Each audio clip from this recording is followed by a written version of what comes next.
작년에 BTS 아주 대단한 한류 스타지요. 그렇죠? 전 세계에서 가장 유명한 이제는 그룹이 됐어요. BTS가. 근데 신곡 다이너마이트를 작년에 공개한 데가 어디예요? 메타버스예요. 온라인 게임 중에서 포트나이트라는 것이 있는데 그 안에 뭐가 또 있냐면 그 안에 파티 로열이라는 거 있어요. 뭐 가상세계 그 안에 별게 다 있는데요. 파티 로열은 뭐 하는 데냐면 음악회를 하는데요. 그다음 콘서트를 하는데요. 공연을 즐기는 곳이에요. 가상이에요. 근데 거기에서 발표를 한 거예요. 그리고 소위 말하는 BTS 아미들이 거기 몰려들어서, 여러분 사실은 현실 콘서트장에서 한 것보다 더 몇백 배의 사람들이 몰려가지고 더 히트를 치고 만 거예요. 여러분, 기가 막힌 현실이 지금 도래하고 있어요. 그래서 경제학자들의 이야기를 들어보니까 메타버스의 경제가 2025년에 약 3, 4년 후에 315조 원이 될 거라고 이야기를 합니다. 무려 315조 원이에요. 자, 그런데 보세요. 이게 어떤 것이 되고 있는가? 잘 보세요. 사람들이 점점 인격적인 만남보다, 인간적인 만남보다 비인간화된, 상품화된, 기계화된 디지털 속에서 사람들이 만나고 같이 거기에서 일을 합니다. 여러분, 하나님이 우리를 창조하실 때 가장 귀한 것 중에 하나가 하나님의 형상으로 창조하셨다는 거예요.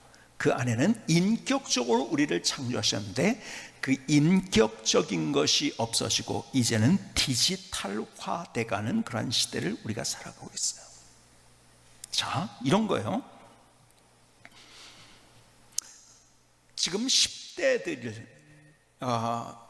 Z세대라고 하죠. 영국식 발음으로는 Z세대, 그 다음에 미국 발음은 Z세대 이렇게 얘기하는데 1900년대 중반부터 2000년대 초반까지 태어난 아이들을 가리킵니다. 이 아이들을 소위 말해서 디지털 네이티브라고 얘기를 합니다. 디지털 네이티브, 이 말은 이런 거예요. 아예 디지털 속에서 태어났다는 거예요. 그러니까 엄마 아빠를 어쩌면 알기도 전에 디지털을 알았어요. 여러분, 엄마 아빠와 보다도 디지털과 함께 그들은 자랐어요.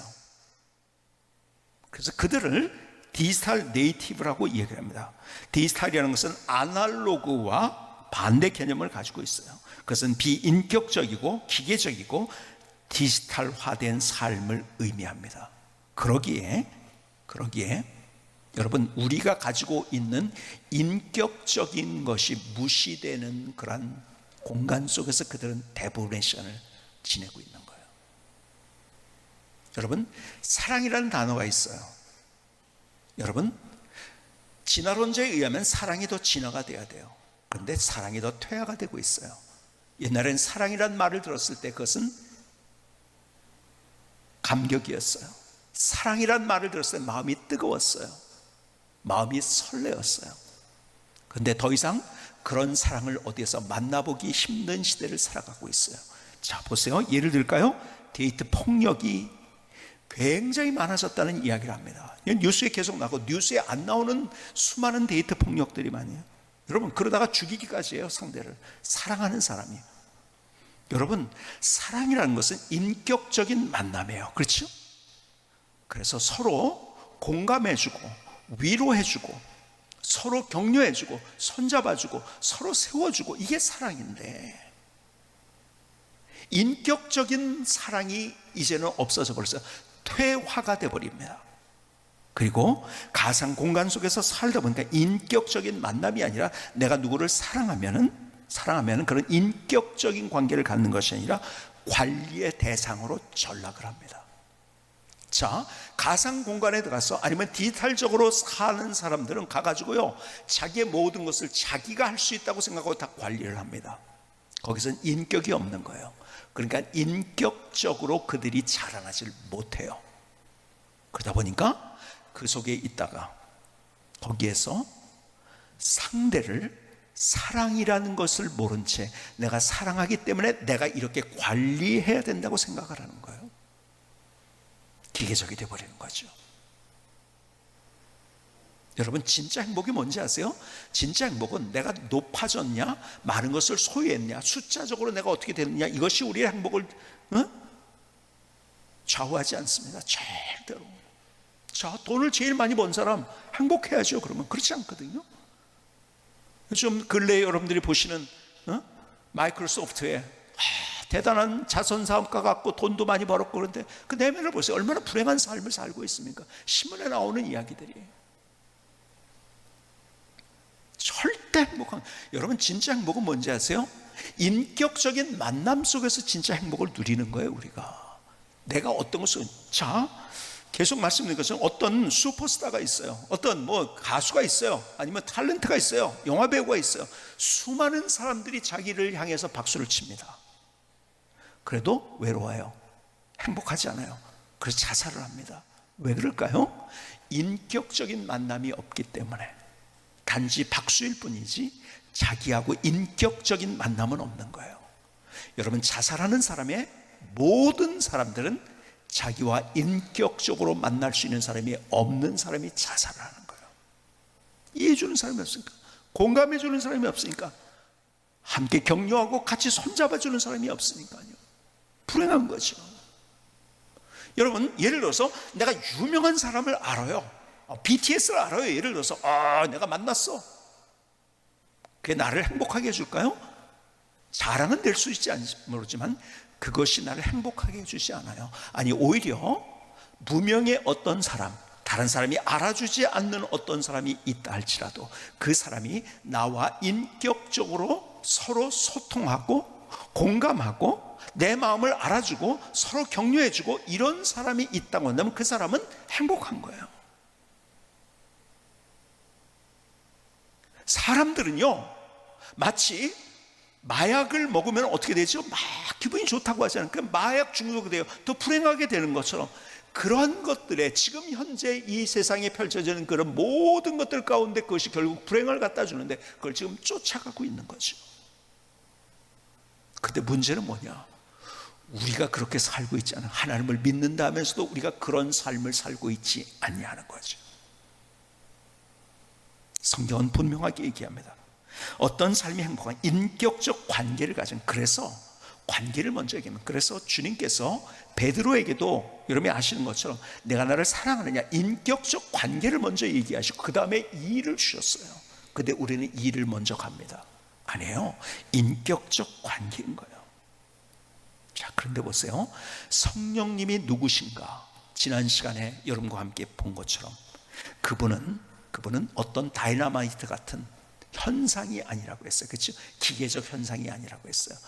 결과로 그분의 역사가 그렇게 나타날 수 있는 기적도 있고 하지만 그것이 그분이 아니라 그분의 실존은 무엇인가?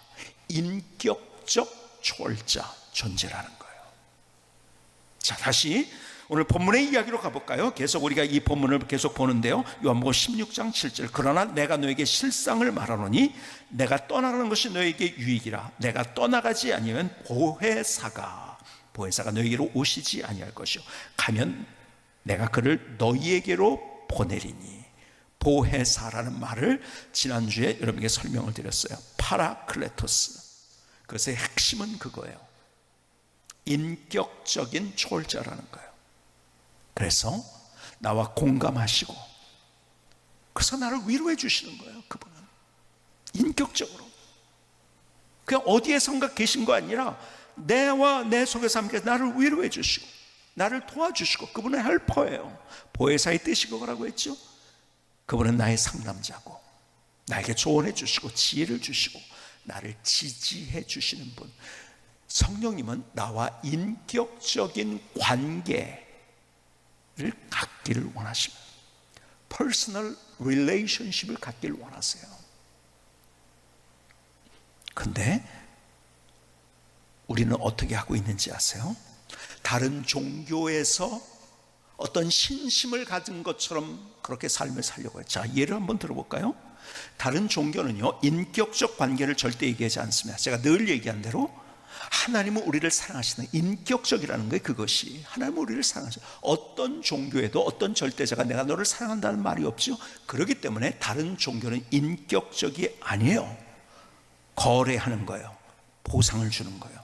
그래서 지성이면 감천이라는 얘기를 해요. 그래서 삼신할머니께 정한수를 떠나고 비나이다 비나이다 비나이다. 뭘 빌어요? 내가 이렇게 삶을 사는데 내가 계획을 했어요. 요거 하나만 있으면 돼. 그것 때문에 내가 비는 거예요. 근데 삼신할머니가 갑자기 나타났어요. 그래, 내가 너와 함께 있어 줄게. 그러면요 깜짝 놀고 아니요. 뭐예요? 부담스러운 거예요. 같이 있으면. 멀리 가시고 나 요거 필요한 거 요거 하나, 내가 지성으로 내가 이거 기도했으니까 요거 하나, 이러면서 내가 이만큼 내가 기도했으니까 이만큼 주셔야 돼요. 그리고 내가 내 마음대로 살 거예요. 여러분, 다른 종교는 어떤 의미에서 이 그림인 거예요. 그렇죠? 여러분, 자기의 절대자와 어느 정도 거리를 두고 싶어 합니다. 제가 가보니까요, 여러분 이슬람권에 가보니까요, 그들이 예배하는 장소가 어디냐면 모스크라고 해요. 모스크. 그렇죠? 근데 재밌는 현상을 제가 봤어요. 여러분, 집값이 어디가 제일 싼지 아세요? 모스크 주변이 제일 싸요. 대부분이 가보니까. 왜 그런지 아세요? 나를 좀 힘들게 할 것 같아. 그래서 그냥 나 도와주기는 하지만은 좀 떨어져 있으면 좋겠어. 그러니까 내가 지성으로 내가 기도하면은 그것이 그걸 응답해주고 내가 거래하는 거예요. 그러니까 기계적인 거래일 뿐이에요. 그리고 나한테 상관하지 마. 내 삶은 내가 살고, 그 다음에 내가 삶을 살다가 요게 뭐죠? 내 이번에 학교에 합격해야 되고, 이번에 돈을 벌어야 되고, 요때 내가 지성을 하면은 감천이 돼가지고, 그래서 이거 기계적으로 응답해 달라는 거야. 다른 모든 종교가 그래요. 그렇죠? 비인격적이에요. 근데 성경은 우리에게 다른 이야기를 합니다. 하나님이 우리를 사랑하신다고. 그리고 인격적으로 우리에게 다가오셔서 우리에게 말씀하시고 내 마음을 어루만져 주시고 나를 위로해 주시고 나를 격려해 주시고 지혜를 주시고 나를 도와주시고 나를 지지해 주시고 나를 상담해 주시고. 여러분, 우리가 신앙생활하면서 이런 삼신할머니에게 기도하듯이 우리가 그렇게 하고 있지 않나요? 비나이다 그래, 내가 너와 함께 할게. 그럼 아니요 나 혼자 살고 싶어요. 그냥 이것만 들어주세요. 여러분, 성령님을 통해서 우리에게 하나님께서 정말 말씀하고 싶은 것이 그거예요. 하나님은 인격적인 하나님이시고 내 안에서 나를 인격적으로 만나시기를 원하신다는 거예요. 그러니까 인격적으로 주님을 만나면은, 내가 성령님과 함께 하면은 어떻게 됩니까? 여러분, 내 삶이 다른 사람에게도 더 인격적으로 변화가 된다는 거예요. 제가 어저께도 그런 얘기를 들었고, 제가 요 근래 많이 듣는 얘기가 뭐냐면 우리 성도님들 얘기의 간증들이에요. 부인이 혹은 남편이 자기가 변했다고 한대요. 상대를 향해서. 그래서 우리 가정이 이렇게 달라졌다고. 왜 변했느냐? 내가 주님을 제대로 만나니까 내가 변했다는 거예요. 그리고 가정이 달라져. 여러분, 내가 인격적으로 하나님을 경험하면요, 내가 다른 사람을 인격적으로 대할 수 있고, 그리고 삶과 가정과 인생이 달라지는 거예요. 그냥 거기서 행복이, 기쁨이 있는 거죠. 즐거움이 있는 거죠. 여러분, 도식적이고 기계적이고 그리고 디지털적인 이 시대 가운데서 하나님께서 우리에게 말씀하세요. 나를 인격적으로 만나고 싶다는 거예요. 자, 그러니까 보세요. 에베소서 5장에 보면 이런 말씀을 주세요. 에베소서 5장을 볼까요? 1절에 보니까 그러므로 사랑을 받는 자녀같이 너희는 하나님을 본받는 자가 되고 그리스도께서 너희를 사랑하신 것 같이 너희도 서로 사랑 가운데서 행하라. 여러분, 주님께서 우리에게 사랑 가운데 행하라고 말씀하세요. 근데요, 사랑이 다 퇴화가 됐잖아요. 그렇죠? 정말 가슴 벅찬 그 사랑은 호랑이 담배 막 끊을 적 시작, 옛날 옛적 이야기예요. 그 사랑이 뭔지 이제 경험을 못하는 시대 가운데 살아가고 있어요. 근데 사랑하라고 말씀하세요. 여러분, 그렇게 이 세상에서 하나님의 말씀을 볼 때 이거는요, 하나님 이거 도대체 어떻게 하죠? 하라는데 못하니까 힘들고, 그렇죠? 자, 계속 볼까요? 3절, 그러니까 음행과 온갖 더러운 것과 탐욕은 너희 중에서 그 이름조차도 부르지 말라. 어떻게 그럴 수 있을까요? 4절을 볼까요? 누추함과 어리석은 말이나 희롱의 말이 마땅치 아니하니 오히려 감사하는 말을 하라. 여러분, 우리의 말이 너무 상처난 말을 가지고 있어요. 잘못된 말, 나는 잘한다고 했는데 상대에게는 상처를 줘요. 그리고 지혜로운 말이 아니에요. 가만히 미련한 말이에요. 말로 다 인생을 망치는 사람들이 많더라고요. 그래서 담임 목사로서 저도 내가 말을 많이 하면 안 되겠다 늘 생각을 해요. 그래서 말을 어떻게든지 절제를 하고 싶어하고, 그리고 감사하는 말을 하라. 여러분, 감사, 불평과 원망이 나오는 시대 가운데서 여러분들 그냥 몸만 움직이면 불평과 원망이 나오는 시대, 어떻게 이럴 수 있나요? 근데 하나님 말씀 계속 우리에게 그런 말씀을 주시거든요. 자, 6절을 볼까요? 누구든지 헛된 말로 너희를 속이지 못하게 하라. 여러분, 무슨 말입니까? 사탄은 우리를 계속 그럴듯하게 사탕 하나 주면서 우리를 미혹하고 있다는 거예요. 그거 속으면 안 된다는 거. 근데 속고 있거든요. 우리는 매일 보면 또 속았어. 이랬으면 안 되는데 또 속았어.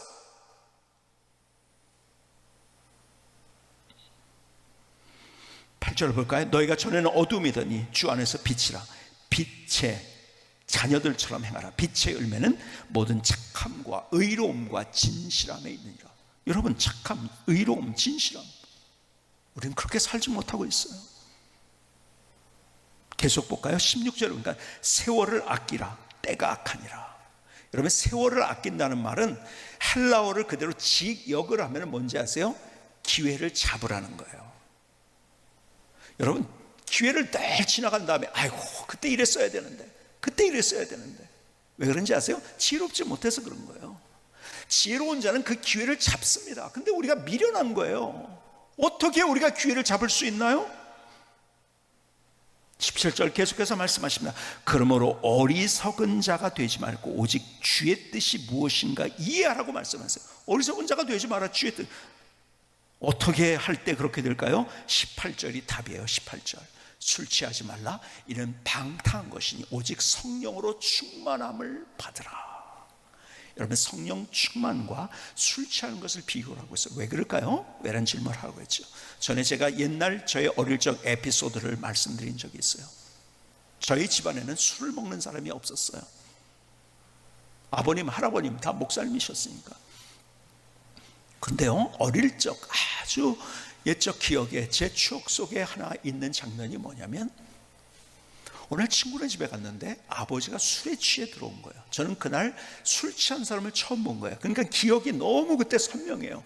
술 취한 사람을 처음 본 거예요. 근데 그때 이제 어릴 때 경험들이, 재밌는 경험들이 있잖아요. 그리고 아주 자기가 이제 기억에 남는 아주 특별한 것들이 있잖아요. 근데 그때 제 기억 중에 특별한 기억은 뭐냐면, 술 취한 걸 본 적이 없었다가 이 아버지가 막 기분이 좋은 거예요. 노래를 하면서 오는데요, 술 취해가지고 저는 서커스 하는 줄 알았어요. 왜 그런지 아세요? 넘어질 듯 하다가 안 넘어지고, 또 넘어질 듯 하다가 안 넘어지고, 넘어질 듯 하다가, 저 아버지 참 대단하다. 넘어지는 줄 알았는데.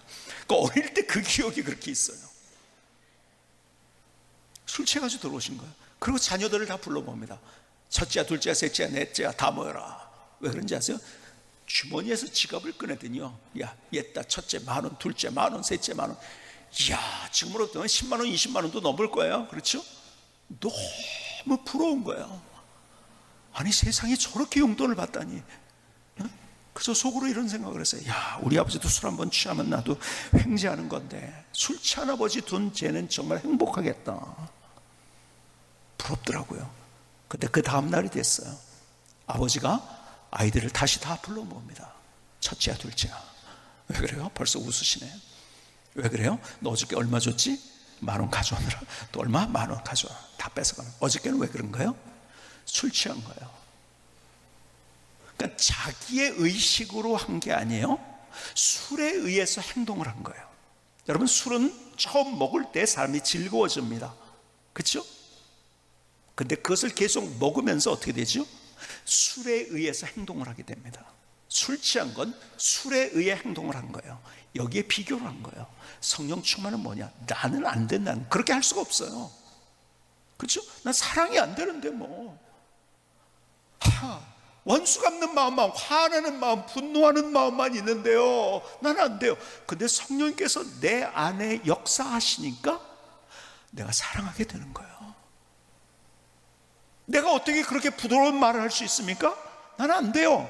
근데 성령께서 내 안에 역사하시니까 내가 그렇게 하게 되는 거예요. 이게 성령의 능력으로 사랑하시고, 이것이 성령 충만한 거예요. 성령 충만은요, 어떤 기적이 일어나고 막 가슴이 갑자기 뜨거워지고 막 그냥 막 불 받았다는 거 알죠? 막 기도하다가 막 가슴이 뜨거워지고. 여러분, 그 현상 그 자체가 성령 충만이 아니에요. 진짜 성령 충만은 뭔지 아세요? 내가 성령님과의 인격적인 완벽한 교제가 성령 충만인 거예요. 그렇게 될 때 내가 안 되는데 성령께서 나를 조언해 주시는 거예요. 지혜도 주세요. 나를 위로해 주시니까요, 위로 받으니까 또 내가 사람들을 사랑할 수 있는 거예요. 내가 또 사랑할 수 없는데 그렇게 사랑할 수 있도록 나를 옆에서 도와주셔서 그렇게 행동하게 만들어 주십니다. 다른 인생을 사는 거죠. 여러분, 우리가 세상의 다른 것에 취하면 안 되고, 다른 것에 취하면 안 되고, 우리가 성령님께 취해야 된다는 거예요. 취한다는 것은 성령님과 인격적인 관계. 성경이 계속 강조하는 것은 성령님은 인격 대 인격으로 나를 만나고 싶어 하신다는 거예요.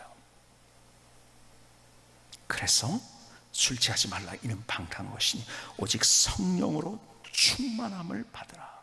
성령으로 충만함을 받으라. 성령 충만한 삶. 여러분, 성령님을 삼신할머니로 취급하면 안 돼요. 내 안에서 나를 위로해 주세요. 내 마음을 붙잡아 주세요. 단단한 내 마음을 부드럽게 만들어 주세요. 성령님께서 내가 할 수 없는 그 마음을 품게 해주세요. 내가 할 수 없는 그 일을 하게 만들어주세요. 그분은 할 거예요. 나를 도와주세요. 성령님과 함께하는 삶. 여러분, 그러니까요, 담대함으로 우리의 길을 걸어갈 수 있는 거죠. 왜? 성령님과 내가 함께 나를 도와주시고 나를 지켜주시고 나를 지지해 주시고 나를 붙들어 주시는데요.